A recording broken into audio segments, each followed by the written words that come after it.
तो यहाँ पर 12th फिजिक्स में पहले चैप्टर का जो आज टॉपिक है वो क्या है, एनसीईआरटी बुक देखेंगे तो 1.8 है, विद्युत क्षेत्र रेखाएं। इम्पॉर्टेंट टॉपिक है।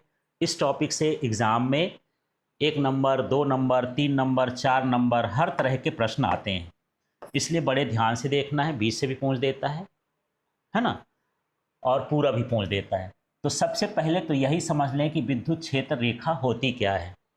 तो विद्युत क्षेत्र में खींचा गया काल्पनिक वक्र, पहले ये ध्यान रखना है, ये कोई दिखने वाली चीज़ नहीं है, ये न दिखने वाली चीज़ है। जैसे पृथ्वी में किसी देश की, किसी जगह की स्थिति बताने के लिए हम देशांतर रेखाएं और अक्षांश रेखाएं खींचते हैं। क्या सही सही में पृथ्वी में लाइन खींची है? और खींची है तो दिखती क्यों नहीं है? तो बहुत सारी चीज़ें दिखती नहीं हैं, हम उसको क्या मानते हैं? काल्पनिक मानते हैं। जैसे मैं बोल रहा हूं तो मेरी आवाज़ आप तक पहुंच रही, तो एक रेखा खींच के बताएंगे तो रेखा क्या कहलाएगी? काल्पनिक।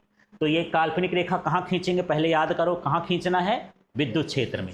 कौन सी रेखाएं खींचना है? काल्पनिक रेखाएं, जिसके किसी बिंदु पर खींची गई स्पर्शी माने स्पर्श रेखा उस बिंदु पर विद्युत क्षेत्र की दिशा को क्या करता है? व्यक्त करता है। विद्युत क्षेत्र रेखा कहलाता है। तो इसको विद्युत क्षेत्र रेखा भी कहते हैं और विद्युत बल रेखा भी कहते हैं। अब इसका मतलब समझते हैं। जैसे मान लो एक मैं प्लास्टिक की छड़ लिया, ये आवेशित हो गया, इसके अंदर मान लो कौन सा आवेश आ गया? धनावेश आ गया। ठीक है, अब ये प्लास्टिक की छड़ को किसी से रगड़ दिए तो इसमें धनावेश आ गया, तो इसका मतलब इसके चारों ओर क्या उत्पन्न हो गया? आवेश के चारों उत्पन्न क्या उत्पन्न होता है? विद्युत क्षेत्र। ये मान लेता हूं कि ये क्या उत्पन्न हो गया? विद्युत क्षेत्र। अब यहां पर कोई कागज का टुकड़ा है, ये घूम करके यहां पर जाके चिपक गया, तो मैं यहां से लाइन बनाऊंगा कि भैया हाँ ये कागज घूमते हुए यहां पर पहुंच गया। तो एक वक्र खींचा, किसमें खींचा? विद्युत क्षेत्र में। क्या इस लाइन को खींचते हुए मुझे दिखाई देता है? लाइन तो काल्पनिक है, लाइन क्या है? काल्पनिक है। तो ये रेखा इसका क्या कहलाएगा? विद्युत क्षेत्र रेखा कहलाएगा। यदि मैं इसके किसी बिंदु पर, यहां पर मैं कुछ दूसरा कलर ले लेता हूं, यदि मैं किसी बिंदु पर इसमें एक स्पर्श रेखा खींच दूं तो ये किसकी दिशा बताएगा? विद्युत क्षेत्र की दिशा को बताएगा। बस इस चित्र को ध्यान रखोगे, परिभाषा याद हो जाएगी। देखो अब यहां से चालू करते हैं। इसका नाम क्या था? ये क्या है? काल्पनिक वक्र। तो इसका नाम लो पहले विद्युत क्षेत्र में, फिर इसका नाम लिख लो खींचा गया काल्पनिक वक्र, जिसके किसी बिंदु पर क्या खींच दें? स्पर्श रेखा। तो किसको व्यक्त करती है? विद्युत क्षेत्र की दिशा को व्यक्त करती है। तो इस वक्र को, इस रेखा को क्या कहा जाता है? विद्युत क्षेत्र रेखा। परिभाषा अब बोलो, तेज तेज बोलो। विद्युत क्षेत्र में फिर खींचा गया काल्पनिक वक्र, जिसके किसी बिंदु पर खींची गई स्पर्श रेखा विद्युत क्षेत्र की दिशा को व्यक्त करता है। इस वक्र को विद्युत क्षेत्र रेखा कहते हैं। याद हो गया? चलो चित्र को देख के दोबारा से बोलो। थोड़ा धीरे धीरे बोल रहे हो, मजा नहीं आ रहा है। हाँ, अब मैं एक भी नहीं बोलूंगा, पूरा पूरा आपको बोलना है, तेज तेज बोलना। हाँ बस नहीं, जहां पर हाथ रखूं वहीं बोलना है। विद्युत क्षेत्र में, हाँ, जिसके किसी बिंदु पर खींची गई स्पर्श रेखा, ये स्पर्श रेखा है, विद्युत क्षेत्र की दिशा को व्यक्त करता है, उसे क्या कहते हैं? विद्युत क्षेत्र रेखा कहते हैं। याद हो जाएगा? ठीक है। कभी कभी इतने भर पूछ देता है कि विद्युत क्षेत्र रेखा किसे कहते हैं, 2 नंबर में, तो यही परिभाषा लिख देना, चित्र वगैरह नहीं बनाना, चित्र तो समझने के लिए बना दिया। ठीक है। अब जब बड़ा प्रश्न पूछेगा, मान लो 3 नंबर में पूछ दिया कि विद्युत क्षेत्र रेखा किसे कहते हैं, इसके 2 गुण लिख दो, 3 गुण लिख दो, 4 गुण लिख दो, वो डिपेंड करता है कि कितने अंक का आ रहा है ना। 2 अंक का आएगा तो 2 गुण पूछ लेगा, या 2 अंक आएगा तो एक परिभाषा और गुण पूछ लिया। ठीक है, तो इस तरह से आपको, तो चलो इसको हम देखते हैं। विद्युत बल रेखाओं के क्या पढ़ना है यहाँ पर? गुण। चाहे उसको हम विद्युत बल रेखा कह दें या विद्युत क्षेत्र रेखा कह दें। तो ये समझना, ये कहाँ से प्रारंभ होती हैं? धनावेश से आरंभ होकर के कहाँ जाती हैं? ऋणावेश पर समाप्त होती हैं। लेकिन यदि एकल आवेश हो तो ये अनंत से प्रारंभ होती हैं अथवा अनंत पर क्या होती हैं? समाप्त होती हैं। समझ में आ गया? अभी मैं समझाया था कि जैसे मेरे पास केवल धनावेश है तो इससे विद्युत बेल रेखाएं प्रारंभ होंगी और कहाँ जाएंगी, अनंत में। अकेला है तो कहाँ जाएंगी, अनंत में। चित्र ही उसका गुण बता देता है, ठीक है। और यदि ऋणावेश हो जाए तो क्या हो जाएगा, ये अनंत से प्रारंभ होकर के कहाँ समाप्त होंगी, ऋणावेश। इसमें तीर अंदर की ओर लगेगा, ठीक है ना, ठीक है। लेकिन यदि दोनों आवेश हों, आपके पास धन भी हो और ऋण भी हो, तो कैसे होंगी, ये धनावेश से प्रारंभ होती हैं और ऋणावेश पर समाप्त होती हैं।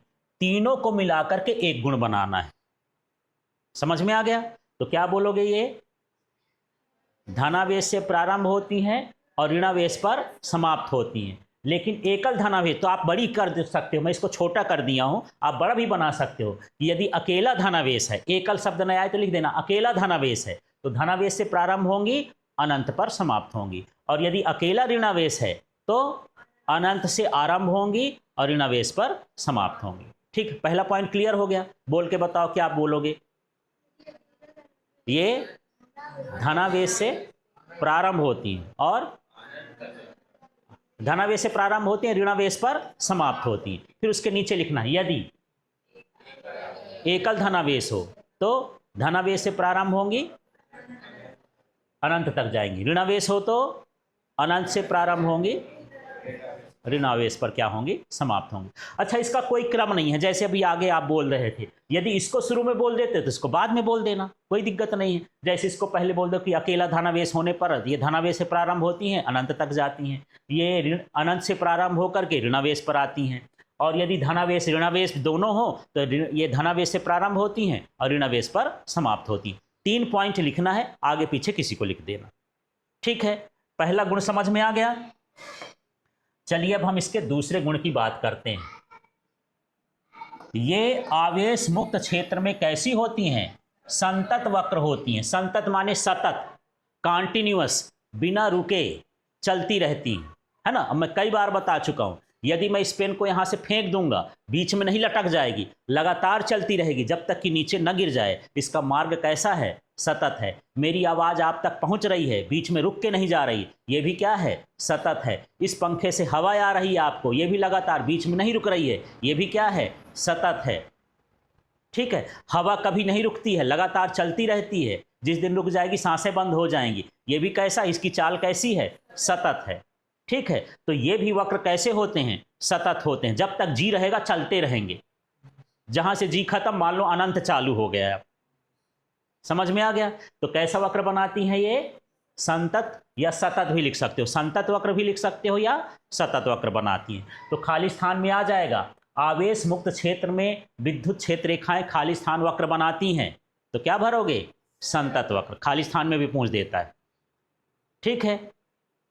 अब देखो, ये एक दूसरे को कभी भी प्रतिच्छेद नहीं करती हैं। ये लाल से लिखा है, मतलब ये इंपॉर्टेंट है, इसको आपको खाली स्थान में भरने के लिए आता है, ठीक है। तो ये लिख देगा, ये की जगह क्या लिख देगा, विद्युत क्षेत्र रेखाएं एक दूसरे को कभी भी खाली स्थान नहीं करती हैं, प्रतिच्छेद नहीं करती।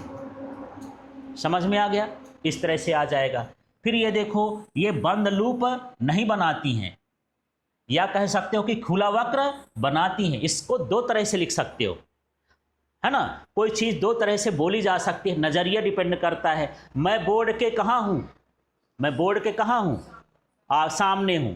अब बोर्ड कहाँ है मेरे, क्या दोनों चीजें सही हैं कि गलत हैं, दोनों सही हैं। बोलने का तरीका, आधा गिलास पानी भरा हो तो आप 2 तरह से बोल सकते हो कि आधी गिलास खाली है, वो भी बात सही है, या बोल सकते हो आधी गिलास भरी है, वो भी बात सही है, ठीक है। बस यही हाल यहां पर है कि हम लिख सकते हैं कि बंद लूप ये नहीं बनाती है, अर्थात ये खुला वक्र बनाती हैं। लूप माने वक्र होता है, घेरा होता है, दोनों तरह से बोल सकते हो, ठीक है। अब देखो, ये सघन होने पर प्रबल विद्युत क्षेत्र एवं विरल होने पर दुर्बल विद्युत क्षेत्र को प्रदर्शित करती हैं। जैसे मान लो मैं एक आवेश बना दिया, यहां पर ये मैं ये खींच दिया इस तरह से, ठीक है। अब मैं पूछ दिया कि इस क्षेत्र में विद्युत बल कितना है, विद्युत क्षेत्र कितना है, इस क्षेत्र में कितना है। तो यहाँ पर रेखाएं ज़्यादा हैं, ज़्यादा है माने ये सघन है, जहाँ ज़्यादा होगा उसको हम क्या बोलेंगे, सघन। तो वहाँ विद्युत क्षेत्र का मान कैसा होगा, अधिक।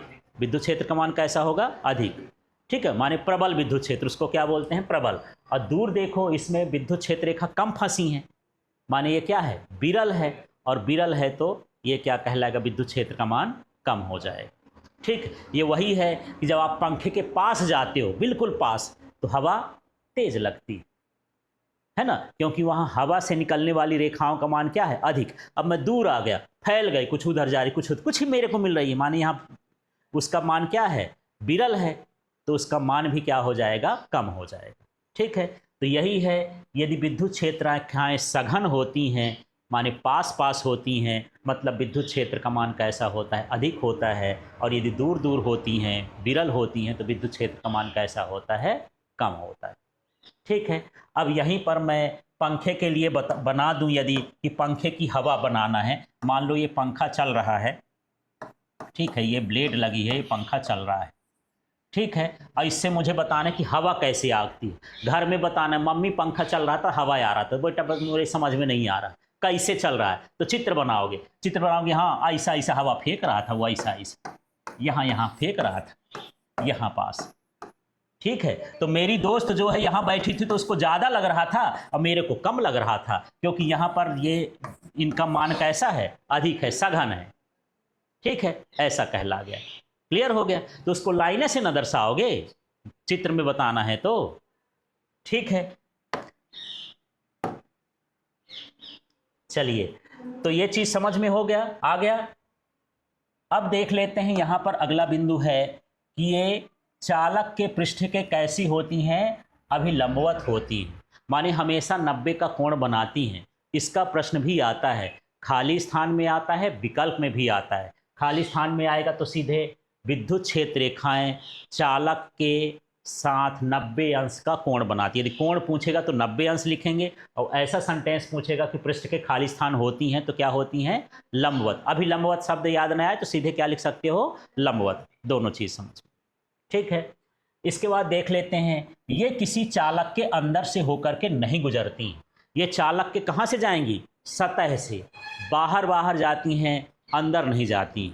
ठीक है, ये उसी तरह से है कि आपके पास बाल्टी में पानी भरा हो, अब आप इसके भीतर तेल डाल दो, हाथ में कोई डब्बा लो, डब्बा सहित यहाँ जाके तेल उड़ेल दो, भीतर घुसा रहेगा, कहाँ आ जाएगा, तेल सतह पर आ जाएगा। ऐसे ही ये चालक के अंदर नहीं होता है, बल्कि कहाँ पर होता है, चालक के सतह पर होता है। ठीक है, इस तरह से है। एक समान विद्युत क्षेत्र में विद्युत रेखाएं परस्पर कैसी होती हैं, समांतर होती हैं। मतलब यदि हम विद्युत क्षेत्र रेखाएं खींचेंगे एक समान विद्युत क्षेत्र के लिए, तो इस तरह से है, तो खाली स्थान में भरने के लिए आता है। यदि विद्युत क्षेत्र एक समान है तो विद्युत बल रेखाएं खाली स्थान होंगी, कैसी होंगी, समांतर होंगी। ठीक है, इसके बाद देखो, विद्युत क्षेत्र रेखाओं की संख्या के अनुक्रमानुपाती होता है। इसका मतलब ये है कि विद्युत क्षेत्र रेखाओं की संख्या बढ़ेगी यदि, तो विद्युत क्षेत्र का मान भी कैसा होगा, अधिक। जैसे मान लो एक क्षेत्र ये बनाया, एक क्षेत्र ये बनाया, इससे जो विद्युत रेखाएं गिर रही हैं ये 3 निकल रही हैं, इससे जो निकल रही हैं मान लो 10 निकल रही हैं एक क्षेत्र से, तो यहाँ पर इसकी संख्या, किसकी संख्या ज़्यादा है, विद्युत क्षेत्र रेखाओं की संख्या ज़्यादा है, माने यहाँ विद्युत क्षेत्र का मान भी क्या होता है, ज़्यादा। अनुक्रमानुपाती का मतलब होता है कि यदि एक चीज़ बढ़े तो दूसरी चीज़ भी क्या होती है, बढ़ती है। ठीक है, मतलब यहाँ किसकी संख्या बढ़ गई, विद्युत क्षेत्र रेखाओं की संख्या बढ़ गई, तो विद्युत क्षेत्र का मान भी क्या हो जाएगा, बढ़ जाएगा। ठीक है, इस तरह से इसके ये गुण है। ठीक है, चित्र वाला हम कल देखेंगे, आज इस टॉपिक को इतना ही देखते हैं और फिर से दोबारा से इसको एक बार रिवाइज कर लेते हैं।